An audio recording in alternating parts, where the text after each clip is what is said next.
Spectacular, spectacular Spider-Man, oh wait, no, it's the Amazing Spider. Amazing, amazing Spider-Man, amazing Spider-Man 2.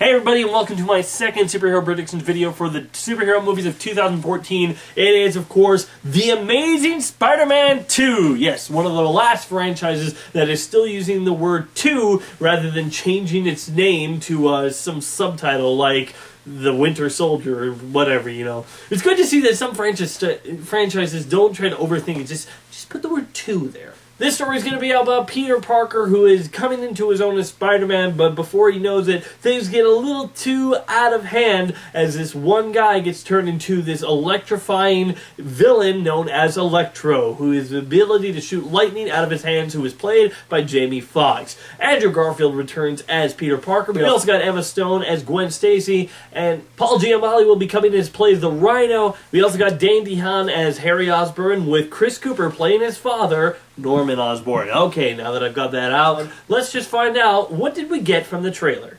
Depending on which trailers you watch, we actually get quite a few information. We get that Peter Parker is enjoying life as Spider-Man. Everything's going great for him. He's dating Gwen Stacy again, and he's having a great time as Spider-Man. But this guy, Max Dillon, who is played by Jamie Foxx, is a humongous Spider-Man fan to the point of obsession, which, I don't know, his layer of Spider-Man stuff doesn't look too different from a real big Spider-Man fan. I'm just saying. But he gets into this accident where he gets electrocuted, then falls into a vat of electric eels, which I am so glad that they did, because I saw it on the Spectacular Spider-Man TV show. I'm like, okay, if they were ever going to make that work, that would have to be like one of the coolest looking things ever. And they did, and it looks pretty cool. But we have Jamie Foxx now getting angry because Spider-Man can't remember who he is, and he's losing his mind and is attacking. While that, we got a whole bunch of other stuff. We got Rhino that's going to be in this movie. We got Norman Osborn, who is still sick, and we got Harry Osborn figuring out that Oscorp is tracking him. Holy shoot, we got a lot of stuff in this trailer. And the good thing is, I don't think this trailer actually shows too much. I have a feeling there are still great moments as this movie is going to show. It's just showing us the tip of the iceberg. A little quick scene here and there. It might show a little bit too much of the action scenes, but I don't think it shows too much of the big moments that the movie's going to come. But I guess we'll find out when the movie actually is released in May. What am I looking forward to this movie? Honestly, I'm looking forward to seeing Electro. I like the soundtrack that they have when he's walking through the street. I can't understand what the person is saying, but and the music's building up. I like what they're going to do with that. Even though we can see a goblin glider in the film and a rhino head, and heck, we can even see vulture wings and Dr. Octopus claws, which begs the question, who is that guy in the fedora?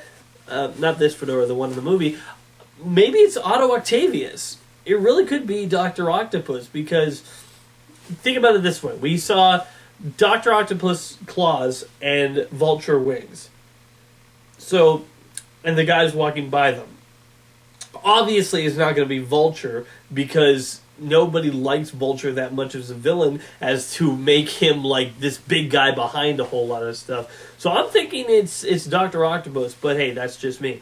But I'm really looking forward to Andrew Garfield back as Spider-Man, because Andrew Garfield is my second favorite actor to ever play Spider-Man. First has to be Josh Keaton in The Spectacular Spider-Man, but I think Andrew Garfield is doing a great job, and I can't wait to see what he does more. I want to see him and Emma Stone's relationship more. You know, they have a great chemistry. I love their chemistry in the first film, and I want to see where it goes in this one, and I want to see how that affects the relationship, how all these villains coming up affects the relationship, and I want to see an actual romance continue with them, not just like, well, they're together and that's about all you need. I don't want Emma Stone shoved under the rug. I want her to be involved in the plot because I really like her. I'm really looking forward to what they do with Jamie Foxx as Electro. I'm really looking forward to Dane DeHaan as Norman Osborn, because while I like James Franco and I loved him as as Harry Osborn, my apologies, I I want to see what Dane DeHaan does, because if you guys don't know who he is, that's the guy who played Andrew in Chronicle. And he played in that movie a young guy who's really been downtrodden, who gets enormous power and it goes to his head and he goes wrong. That, to me, that screams Harry Osborn right there. So, to me, that's just perfect casting, and I can't wait to see what he does with it. But I also want to see how the relationship between Harry Osborn and Norman Osborn is, and because we can see a goblin glider in this movie. Does that mean we're going to get Norman Osborn? Maybe, maybe not. I don't know. Are we going to get the Green Goblin? That's the real question. Maybe he's just going to be in the background, and it's going to be all set up for the second movie. Here's the real question. Is this movie going to end in a cliffhanger? Because we got from the trailer, it says, his greatest battle begins. Does that mean this is just the beginning of, like, a humongous adventure that's just not going to stop? I would be kind of okay with this movie ending, like, on a cliffhanger, or something happens and we're like, oh no, and, you know, like, ending like, let's say, Star Wars Episode 2, you know, something big happens and it's leaving us on our edge waiting to find out more what happens later. I would be totally fine with this ending on a cliffhanger. I don't think superhero movies, especially with this one, since they're setting up all the villains to have a Secret Six movie, I believe that there's a fourth one is going to be a Secret Six movie, but... Okay, I just wanted to quickly apologize. I meant to say the Sinister Six, not the Secret Six. Secret Six is a DC team. And while I'm at it, I might as well apologize. In my last video, I said Steve Trevor instead of Steve Rogers when talking about Captain America. I don't know, my mind just really must be on DC right now. My mistake. They have all this setup going on. I would not be surprised if this just ended on a cliffhanger, the next movie continued off with it. And you know what? I wouldn't be disappointed, as long as it was a good ending. What's my greatest fear? My greatest fear is that Spider-Man 3's it. And by that, I mean too much. Because we got Norman Osborn, Harry Osborn, Electro, Rhino. Four characters, all of them that could be villains in a movie.